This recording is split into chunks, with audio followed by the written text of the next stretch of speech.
Hello, and welcome back to Diecast Graveyard. My name is Paul. Thanks for joining me today. Today on the turntable, we've got a Hot Wheels Mantis. Now, this was originally released in 1970, and the original release was for 2 years. But it has since been released in many different forms and paint jobs, etc. And we're going to go over this. Now, this car was also produced in the United States and in Hong Kong. So you can tell that this is a Hong Kong version because of the light blue windshield. And it does fold up, etc., as well as the US version. Now, the US version happens to have a little bit of a wider nose. With that being said, I want you to sit back, grab your favorite adult beverage, and join in today as we do the restoration on this Hot Wheels Mantis. Let's get started with today's build.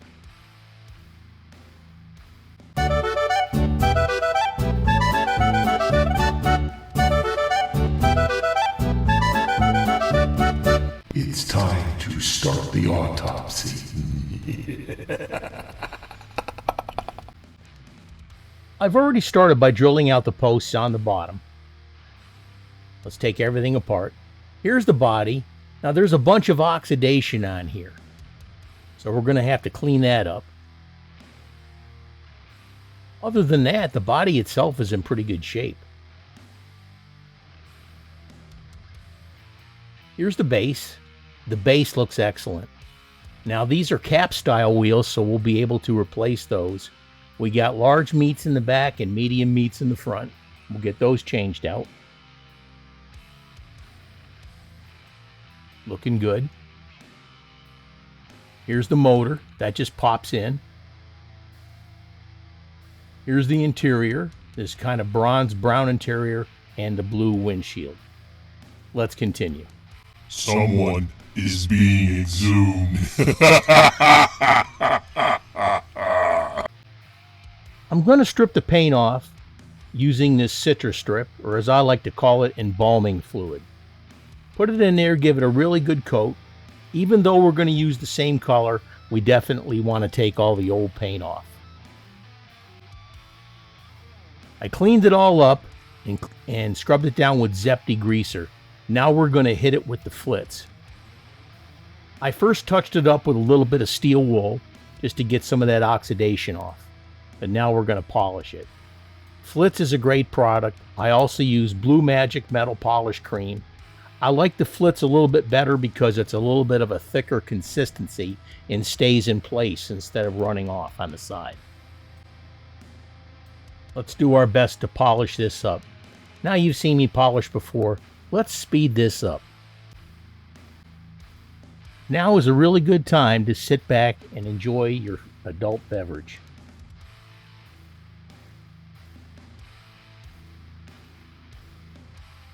Take your time polishing it up.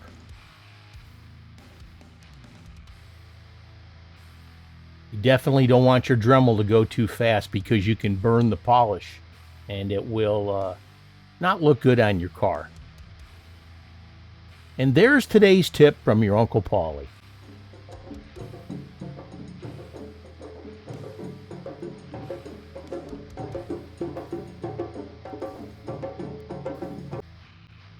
That's looking really nice. And when you have a shiny body like this, when you spray the Spectre Flame paint on there, it's going to look absolutely incredible. Don't forget to subscribe and hit that like button. If you're getting anything out of these videos, please hit the like button and subscribe. It definitely lets me know that you want to see more videos. Now when you're done with this, polishing it up, go ahead and hit it again, scrub it down with the Zep degreaser, and get it prepared for your paint. Looking great. Meanwhile, back in the graveyard. This is a restoration. We're going to hit it up with Spectre Flame Green. Now I am working on my own line of paint called Spectre Flame, and it's just about ready. But until then, we're going to use the good old standby Spectre Flame. Now make sure you put a couple of light coats on there. You don't want to put it too heavy. It'll give it time to bite on the body and give your paint that you put on additionally something to bite on also. So we'll put a nice light coat on there. We'll let it set for about 10 or 15 minutes, and then we'll come back in, hit it with another coat, and then give it a good saturation coat. And then you really would like to let it set overnight. Now, if you've followed the directions and applied it properly, you shouldn't have to clear coat this. Now, if you put decals on there, you're going to want a clear coat over them. This is looking really, really nice. And again, the more layers you put on, the darker your color is going to be. So once you get to the point where you like the color that you have, just leave it alone. Put it in the cabinet and let it set up overnight. Man, that's looking really, really nice. That green is beautiful.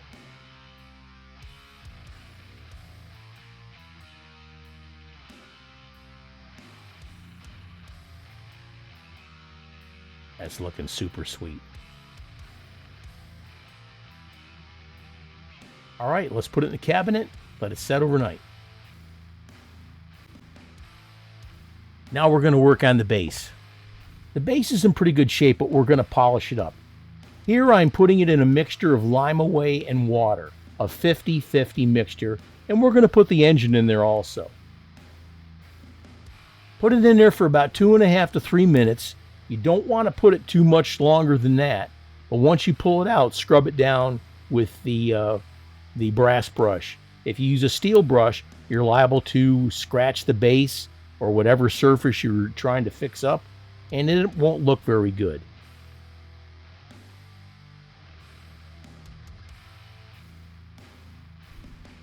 Those foam bubbles are a little mesmerizing, aren't they? So after letting it set for about 3 minutes, we're scrubbing it down with the brass brush. And you can see the tarnish fall right off this and drip back into the mixture. Now the lime away won't affect the wheels, but we're going to change those out anyway. And I leave the tires on there to the last possible minute because I don't want anything to grab onto the axles to bend them up.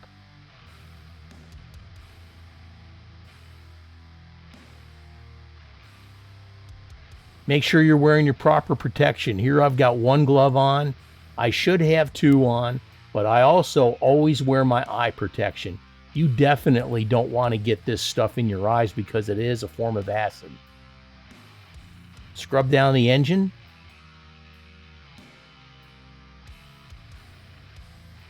And we'll scrub it down later with soap and water to get the lime away off.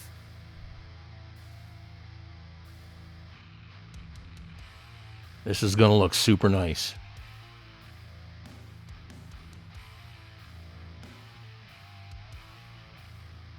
If you have any questions, just please put them in the comments. And we're going to have a lot of fun with this. I think you're going to be very pleased with the result. Also, check out my webpage, diecastgraveyard.com, where I've got a complete line of water slide decals, true white toner decals. Now we're going to change out the tires. And like I said, these wheels are cap style wheels. We got large meats in the back and medium meats in the front. Now they only come in 2 sizes. You can get them in deep dish, etc. It'll be up to you.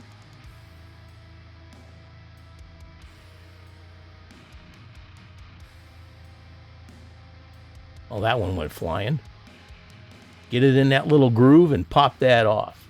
Now there is a little edge on the inside of the wheel. And the reason that's there is when you put the wheels on, that little edge is what the tires actually ride on the track. It's less friction on the track, which makes your car go faster. And that's the reason they have that. Now, if you happen to see an older car with the wheels all bent in, that was so there wouldn't be so much tire on the track to keep down the friction. Here we have all the pieces. We got the body. That turned out super nice. Got rid of that oxidation. Here's the base with the brand new wheels. They look great. Here's the interior. We've also got the windshield done, and that was in good shape. There we go. We clean that up. And here's the engine. Let's put everything together and give my creation life. Lies! Lies, do you hear me? Give my creation life!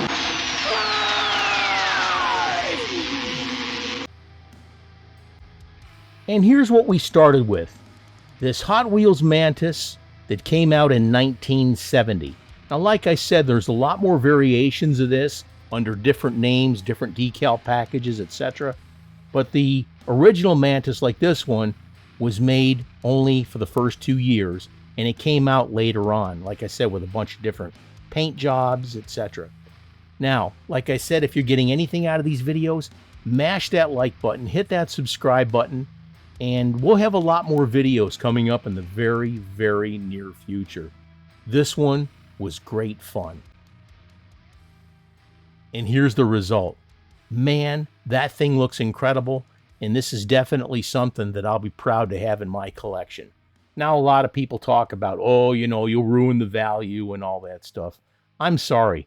If it's all covered with oxidation and rust and it looks like crap, it's really not worth that much unless you've got a rare car like one of the Oldsmobile 442s or something like that. But if I'm getting a car like this and I want it in my collection, I want it to look good until I can find something better. Now, like I said, if you have questions, don't hesitate to reach out. And as I always say, folks, you can do this too. Follow the videos, ask questions. There's a lot of how-tos, etc. And I had an extreme amount of fun doing this for you. But what a great time. And I truly appreciate you coming in and watching the video. Check out my website, like I said, at diecastgraveyard.com for a complete lineup of decals for your Hot Wheels cars. And very soon, the Spectre Flame paint will be coming out. I want to thank you so much for joining me today. We got the Four Horsemen coming out this weekend. Thank you and cheers.